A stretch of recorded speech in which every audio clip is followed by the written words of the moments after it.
Кеңеси Geoşondu программасы. Бишкек шаардык кеңешине 11 апрелде болуп өткөн шайлоонун жыйынтыктарын шаардык комиссия мурдагы күнү 12 майда жокко чыгарды. Анын алдында комиссия эмгек менен ак бата партияларын, ага чейин болсо НДПК партиясын шайлоодон четтеткен. Ошондой эле Ош менен Токмок шаардык кеңештерине болгон шайлоо жыйынтыктары дагы жокко чыгарылган. По части 7 38 статьи 38 берененин 1 бөлүгү боюнча шайлоонун жыйынтыгын чыгаруу боюнча Бишкек боюнча аймактык шайлоо комиссиясы Борбор калаадагы добуш берүүнүн жыйынтыктарын жокко чыгарды. Процедура боюнча биз өз чечимдерибизди Борбордук шайлоо комиссиясына дароо жиберебиз, алар карайт. Бирок шайлоого катышкан партиялар 3 күн ичинде бул чечимге каршы арыз жазууга укуктуу. Ошол мөөнөт аяктагандан кийин БШК биздин чечимди кароого тийиш. подать еще в течение 3 дней какие-то жалобы, то после этого Центральная избирательная комиссия рассмотрит наше решение. 11 апрелдеги шайлоо учурунда өтө көп мыйзам бузуу катталган. Ага катышкан партиялар ким көбүрөөк добуш сатып алат деп мелдешкендей да болгон.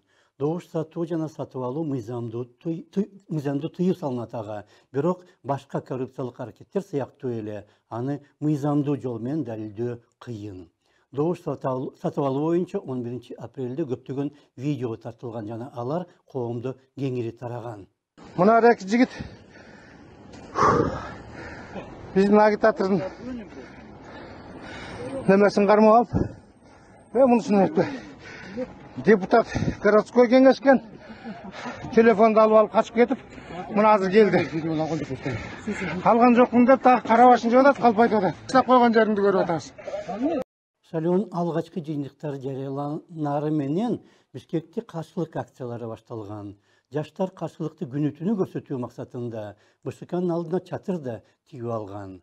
Ар бир партиянын өзүнүн байкоочулары болгон жана алар ким канча добуш чогултканын болжол менен билген. Ошондуктан шайлоо комиссиялары жарыялаган жыйынтык эч кимди ишендирген эмес. Ар бир талапкер канча добуш алганын болжолдоп билчү. Ушунча добуш мен үчүн берилет деп.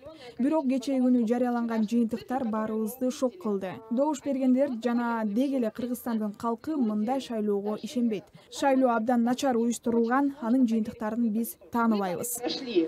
Вообще на таком низком уровне мы не признаем итоги выборов. Маселе жогорку кеңеште дагы талкууланып, айрым депутаттар Ош менен Токмок гана эмес, Бишкек боюнча шайлоонун жыйынтыгынын баарын дагы жокко чыгарыш керек деген сунуш айткан. БШК Бишкек боюнча азырынча чечим кабыл ала элек, анткени шаардык комиссиянын чечимине каршы арыздар болушу мүмкүн. Күрөөгө коюлган 50 000 сом эч бир партияга кайтарылбайт деп айтылууда. Бирок негизги маселе ал эмес. Бүгүн ушундай мыйзам бузуулар болуп жатса, анда жогорку кеңешке шайлоо кандай өтөт? Элестетсеңер, мындай өзүн билемдикти токтотуш керек. Биз мындай болбойт деш керекпиз. Мындай башаламандыкка биз жок деш керекпиз. 30 жылдан бери уланып келе жатат. Той вакханалии хватит того беспредела, который идет на протяжении последних 30 лет. Шайлоодун биринчи болуп 18 апрелде НДПК партиясы четтетилгенден кийин каршылык акциялары күчөгөн. Анткени башка партиялар деле НДПКдан кем эмес мыйзам бузууларга барган. НДПК маселеси 23 апрелден 24-үнө караган түнү каралып жатканда, БШК мүчөсү профессор Кайрат Осмоналиев мындай шартта бир партияны четтетип, калгандарын калтырып коюу логикага жатпайт деген пикир айткан. Ар бир чечимдин логикасы болууга тийиш. Бул жагынан чечим кынтыксыз болгон жакшы. А логика эмне дейт? Эгер ушундай мыйзам бузуулар болуп жатса, анда бардык партиялар боюнча жыйынтыктар жокко чыгарыш керек. Чечимибиз логикага таяныш керек. Мага кол чаппай эле койгула. Мен кол чабуу үчүн айткан жокмун. Не надо мне хлопать, я не для этого говорю. Ошентип эгемендиктин 30-жылында биз жөнөкөй нерсе таза шайлоо өткөрө албайбыз. Ошондо саламатта калыңыздар.